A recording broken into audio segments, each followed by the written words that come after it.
Salve galera, Daniel Fábregas aqui. Estamos no nosso segundo dia do nosso estudo. Que legal ter vocês aqui, que legal saber que vocês estão acompanhando. Já deixa, não esquece, faz logo agora, já se inscreve logo nesse canal, já dá sua curtida, já comenta logo, porque às vezes a gente sabe ver mais de um vídeo, aí acabou esse vídeo, já entra no outro, esquece, então já faz agora. Não esquece que você pode ouvir esse estudo nas principais plataformas de podcast, é só colocar lá Pão Diário Podcast, que você vai encontrar lá nossos áudios para que você possa estudar no carro, estudar na hora do almoço, no trabalho, em qualquer lugar. Também você pode ter acesso a esse estudo por escrito no site teologiaatual.com, teologiaatual.com, ok? Certinho? Então vamos logo ao nosso estudo de hoje, porque a gente quer sempre remir mais o tempo para que fique bem sucinto, bem rápido, para que também a gente possa falar mais do próprio estudo, sabe? E hoje a gente vai falar do texto de Mateus 9, a partir do versículo 10. Mateus 9, a partir do versículo 10. Ele diz assim, ó: E aconteceu que, estando ele nas casas, sentado à mesa, chegaram alguns publicanos e pecadores, e sentaram-se juntamente com Jesus e seus discípulos. E os fariseus, quando viram isso, disseram para os discípulos de Jesus: Ué, por que o seu mestre come com publicanos e pecadores? Jesus, porém, ouvindo isso, disse-lhes: Não necessita de médicos sãos, mas sim os doentes. Eles que precisam de médico, não os sãos. Vai, porém, e aprendei o que significa misericórdia eu quero e não sacrifício, porque eu não vim chamar os justos, mas eu vim chamar os pecadores ao arrependimento. Cara, esse texto é muito bom, muito bom, muito bom, muito bom. Eu tenho que antes só explicar algumas coisinhas assim, bem simples. A gente ouve muito falar dos fariseus e o quanto eles são ruins e tal, essas coisas assim, mas a gente tem que parar para pensar que, na verdade, os fariseus, eles eram um grupo muito importante. Talvez sem os fariseus, a Bíblia não chegaria até nós como ela chegou hoje. Porque eles eram aqueles que zelavam pelas leis, pelos ensinos dos profetas. Eles eram responsáveis por passar adiante. Eles eram responsáveis por acusar aqueles que distorciam as leis, sabe? Então, eles eram um grupo muito, muito importante. Porém, esse grupo de fariseus, então não era os fariseus, mas esse grupo de fariseus contemporâneos a Jesus eram pessoas que utilizaram-se da sua posição religiosa, que também era um status social naquela época, sendo que os judeus eram uma comunidade bem religiosa, nesse sentido em que as leis eram bem misturadas, as leis religiosas com as leis civis. Algumas leis civis eram as próprias leis religiosas e vice-versa. Então, é óbvio que aquele grupo que era zeladores dessas leis, eles tinham um cargo social, então eles aproveitaram essa elevação social para subjugar o povo em detrimento daquilo que eles acreditavam. Eles usavam as leis para poder controlar o povo e para retirar do povo ganhos pessoais, como ganhos financeiros, ganhos sociais, ganhos políticos. Eu sei que você está pensando, graças a Deus, nada a ver do que acontece hoje. Hoje a gente não passa por isso, não acontece nada disso. Que bom que era só naquela época. Então vamos deixar essas coisas só naquela época e vamos nos concentrar em hoje. Que bom. Mas aí o que acontece? Tinha um outro grupo que é citado aí, que é os publicanos. Quem eram os publicanos? Eram os cobradores de impostos. Tinha uma classe entre os publicanos que aí alguns historiadores vão divergir um pouquinho, que é o seguinte: nessa época, Roma dominava Israel, ok?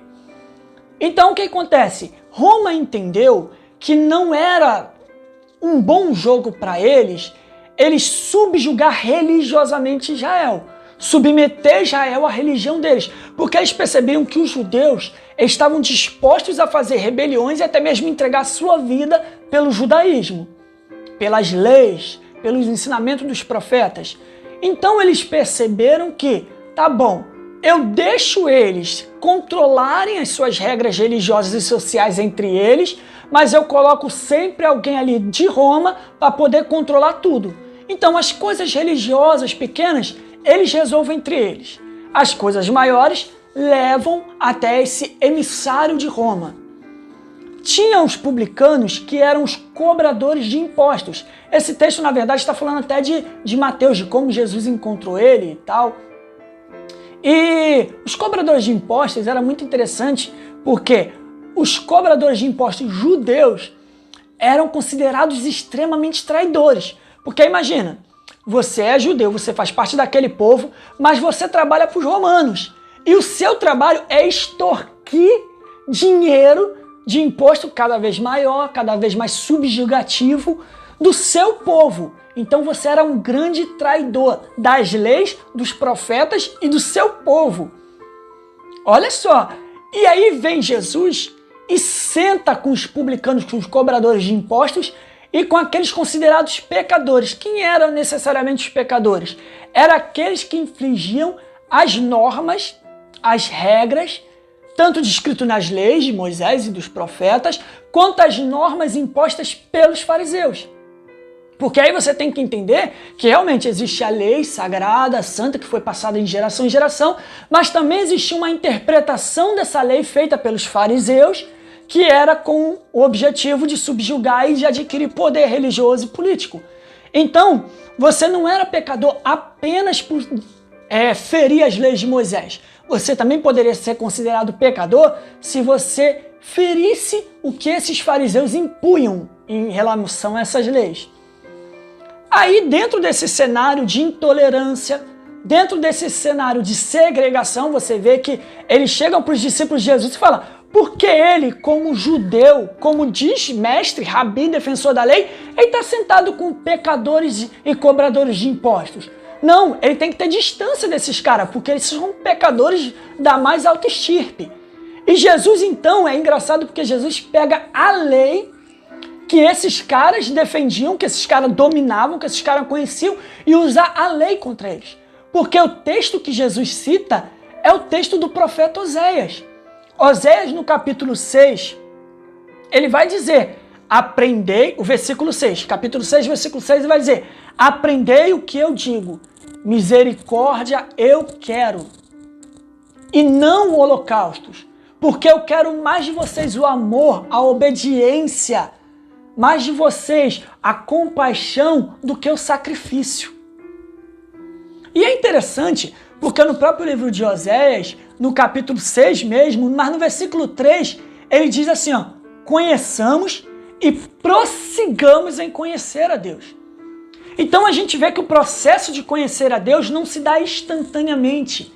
Não é algo que poxa, Deus falou comigo, conheci Deus. Não, é um processo.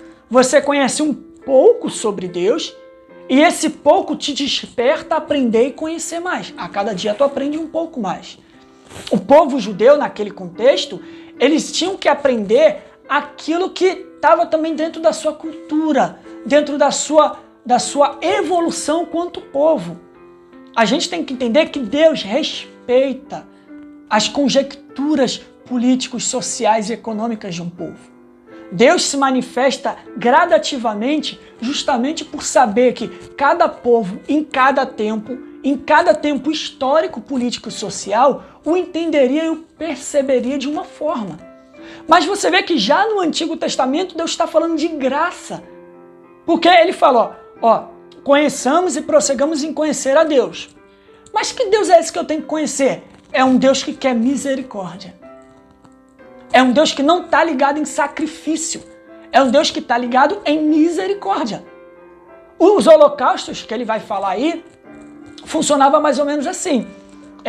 A gente pecava, naquela época dos judeus do Antigo Testamento, quando alguém pecava, você oferecia um sacrifício a Deus. Esse animal era oferecido em sacrifício dentro de um holocausto, ele era morto e o sangue dele simbolizava uma aspersão, ou seja, um cobrimento do seu pecado. Esse gesto estava apontado para Jesus, que seria o Cordeiro de Deus que tira o pecado do mundo. Que o sangue de Jesus seria o sangue maior que representaria toda a remissão da humanidade. Por isso que hoje, quando nós pecamos, nós não matamos animaizinhos, coitados. a gente vai e pede perdão a Deus, porque entendemos que o sacrifício de Jesus já anulou todo sacrifício. Todo sacrifício que eu possa fazer, que você possa fazer, que qualquer outra pessoa pode fazer. O sacrifício maior já foi feito. Então, esse é um ponto muito importante. O segundo ponto é justamente essa questão que Jesus vai falar de misericórdia. Olha que ele fala, misericórdia, aprendei que é misericórdia. Misericórdia é uma palavra que está em latim, misericórdia, porque veio da tradução, você fala, poxa Daniel, mas o texto de Jesus ele está em grego, por que é uma palavra em latim? Porque quando foi traduzida a Vulgata Latina, que traduziu do grego para o latim, a palavra em grego foi substituída por misericórdia. Misericórdia que significa coração, que é córdia, e míseros, ou misericórdia, todo numa palavra mais completa, é um coração misericordioso, é um coração que se compadece, é um coração que se derrama. Eu sei que tem várias traduções que a gente pode usar, eu estou tentando aproximar mais do original do grego, que é justamente isso, é o compadecer-se com, é o estar junto no sentido de ferir-se no ferimento do outro, na dor do outro.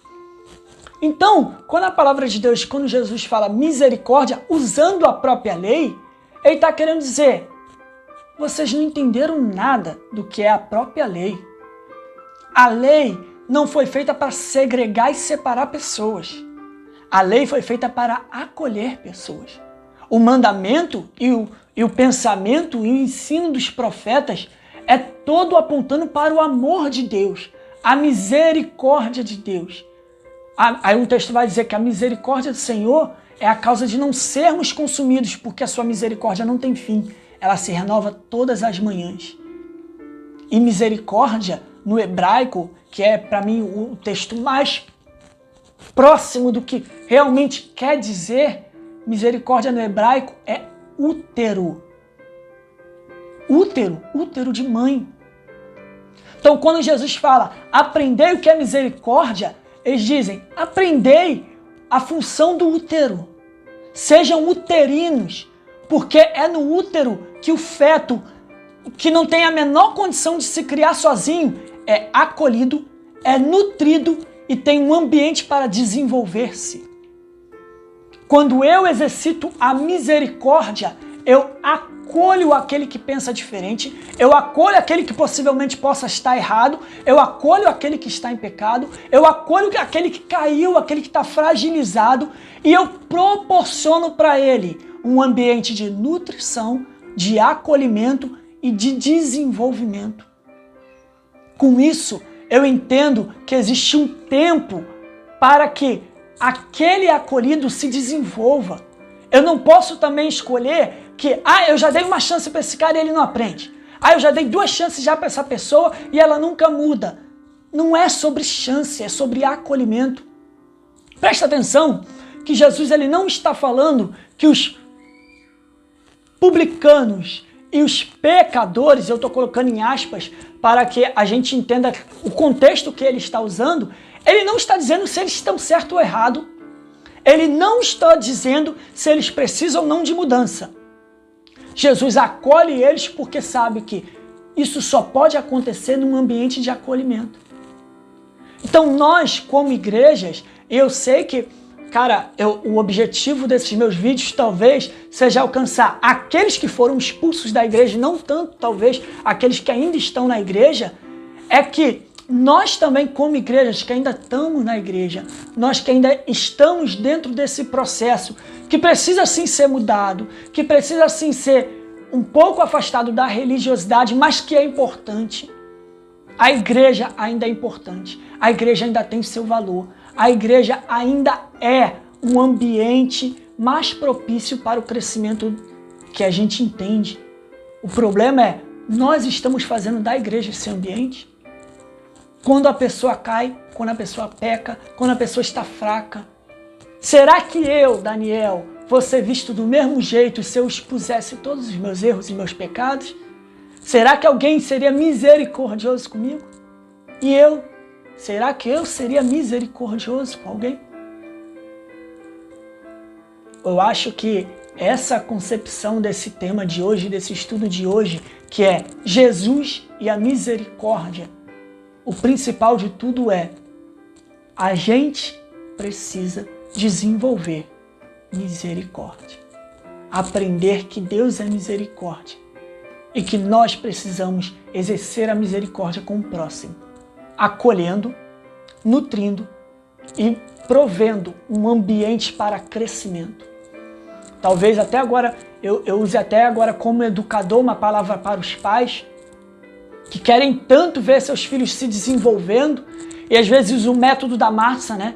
Que a massa a gente bate, soca, para que ela possa se desenvolver e a gente às vezes usa essa metodologia nos nossos filhos, nossos sobrinhos, nossos primos, nas nossas crianças e a gente esquece que a gente tem que voltar para o movimento uterino. O crescimento real se dá quando a pessoa é acolhida, nutrida e tem um espaço seguro para se desenvolver, para falar, para desabafar, para contar quem ela é, o que ela pensa sem ser julgada, mas sim ser acolhida. E sim, se puder ser ponderada, aí sim. Mas aí existe um outro processo, porque quando você acolhe, você ganha autoridade moral para ensinar. Você ganha autoridade moral para poder exemplificar. Porque a Bíblia vai dizer, instrui o menino o caminho que deve andar. Instruir não é ensinar. Instruir é caminhar com. Instrução, instrutor. Instrutor é aquele que caminha com. Então, não é ensinar, não é apontar para a criança e falar, ande por ali. É andar por ali e falar, ande comigo, é por aqui que se anda. Eu espero que esse estudo seja proveitoso para vocês e que pegue as referências, anote os textos, desenvolva. Teve coisas que eu não consegui desenvolver mais aqui, como a história dos fariseus, saduceus, mas você pode fazer isso no nosso comentário aqui, vai, desenvolva, aproveita esse espaço, coloque para fora o seu ensinamento, o seu conteúdo e ajude outras pessoas a crescerem também. Não esquece, compartilha esse vídeo, comenta, se inscreve no canal, o que está faltando? Todos os dias um estudo novo. Eu conto com vocês e eu espero ter ajudado em alguma coisa, valeu? Paz para todos.